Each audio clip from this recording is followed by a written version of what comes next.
Welcome back to Competitive Pokémon Explained, the series where I explain things from Smogon and VGC that might not be so obvious to newer spectators and players. Today I'm going to be focusing on a topic that is more geared towards newer players: how to create your first Pokémon team. I'm going to go over the basics of the team builder, how best to balance a team, and what resources you can use to optimize your builds.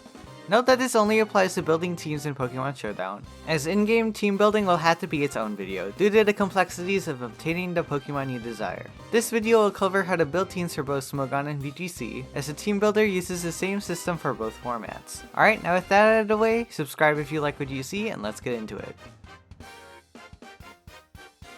Unless you're planning on grinding random battles the entire time you play Pokemon Showdown, you're going to need a team. And to do that, you have to build a team. For this example, I'm going to be building a team for Generation 9 OU, which is the standard level of competitive play for Smogon singles. All you have to do to start is click Add Team, and then I'd suggest adding a format.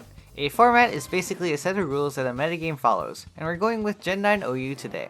Now when you click Add Pokemon, you'll notice that you see a list of Pokemon categorized as OU, and if you scroll down, you'll see Pokemon listed as UUBL, then UU, and so on.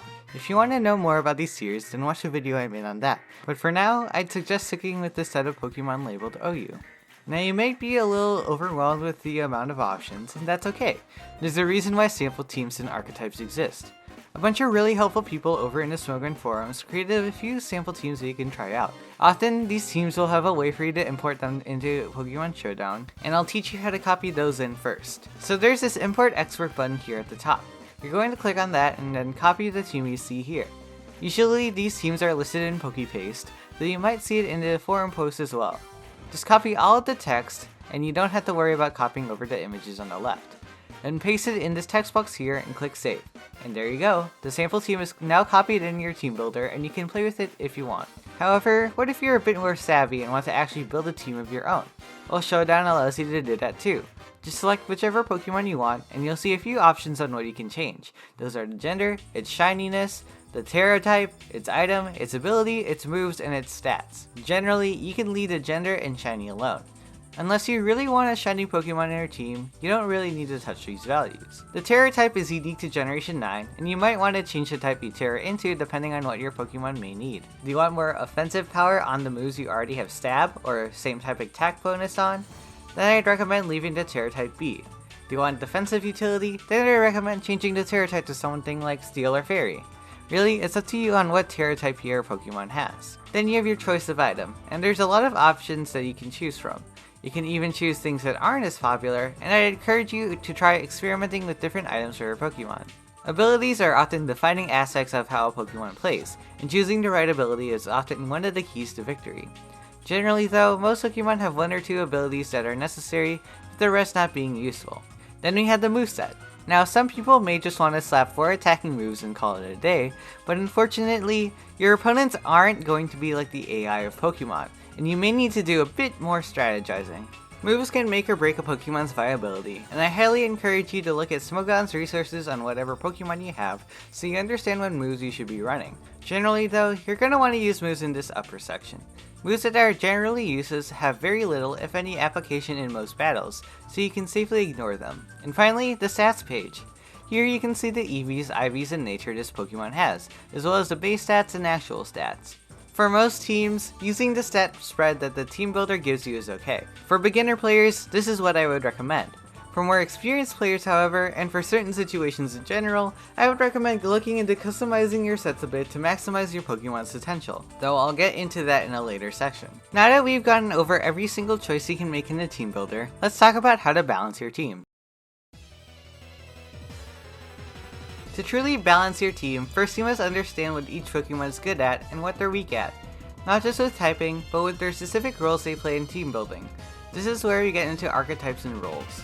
Team archetypes are essentially what defines a team, or what strategy a team will tend to go for. For example, stall teams tend to win by whittling opponents down using passive damage and generally being tanky. Offense teams tend to win by sheer power and strength, though there are also certain levels of strategy involved as well. And there are many more team archetypes that you can have as well, and not just these two examples. Roles, meanwhile, are the specific duties a Pokemon has within a team. For example, a utility Pokemon sets things up for other team members through usage of status moves or entry hazards and things of that nature. To have a well-balanced team, you're going to want Pokemon that can cover a broad range of threats. Now, there is no team that can fully answer every threat, otherwise that team would be the only viable one. Instead, when team building, good trainers try to have answers for a broad spectrum of other teams. For example, stall teams may have a specific Pokemon or two that can easily stop setup sweepers. It also helps to keep in mind what actual types your team may be weak to. If you have a lot of Pokemon that are weak to Fairy, for example, you might want to include a Pokemon that can counter Fairy types, or have a plan in place for when you do find a Fairy type Pokemon. Finally, it's important to remember to always experiment. No one gets team building correct on their first go. You may get destroyed by something you didn't see coming. It's okay. It happens to the best of us. What matters is that you learn what you can do to patch up any holes your team might have. Alright, you may or may not have played a few matches with your shiny new team, and it may or may not have went well. If it went well, great. If it didn't, then I'm sorry. But either way, you're going to want to revisit your team again, as I'm sure for a fact there is something that could be better, and such is life. This is where we get into the nerd stuff, and if you're not comfortable with calculations and stuff like that, don't worry, I'm not either. There's a reason why I use the damage calculator in like 95% of scenarios. Generally, the most optimization that can be had is in the stat department. Now yes, most Pokemon are going to want to have max EVs in specific stats, and there's no denying that. Even in this sample team, most of the Pokemon here have a 252-252 force split. However, some Pokemon either need to have different distributions, or are fine with sacrificing some points from one of their max stats to invest more into a weakness of theirs, such as their speed. Again, this is where a lot of experimentation and game knowledge is going to have to come in. You won't know just how many points you need to invest into a stat until you try shit out and find a spread that you like. Another thing to consider, which really only applies to Gen 9, is the Terra type your Pokemon is using. Perhaps there is a better type that could be used. Maybe a Pokemon that is more likely to get hit by fighting and fire type moves shouldn't be terastallizing into steel, but rather the fairy type. Again, experimentation is the best medicine. What I'm getting at is that optimization takes a long time, and it should. Again, there is no one team that just destroys everything in the metagame, and there's no one way to build your team. Certain ways might be more consistent than others, and you'll just have to find out on your own. Smogon has a lot of resources, from sample teams to Pokemon analyses and sample movesets, to even detailed summaries on how certain things work. VGC doesn't have nearly as many official guides, but there are a lot of guides on how to build a team for VGC that I'll also link in the description. Generally though, the tools that you have to build teams for VGC are the same as Smogon, you just have to do it differently. And finally, I will link a few other videos that might be helpful to you in the description, just so you can watch them if you're curious after the video is over. And with that, that is how you build your first ever team in competitive Pokemon. I hope you guys found this useful, and if you did, please be sure to like and subscribe as it helps out a ton. If you have any questions, leave them down below in the comments section, as well as anything you'd like to see next. Also, quick little thing, I have a Ko-Fi. Right now, I just have it set as a tip jar, and a little membership thing that you can contribute to just so you can see your name at the end of these videos. Any support you guys give me is always appreciated, and you don't have to donate if you don't want to.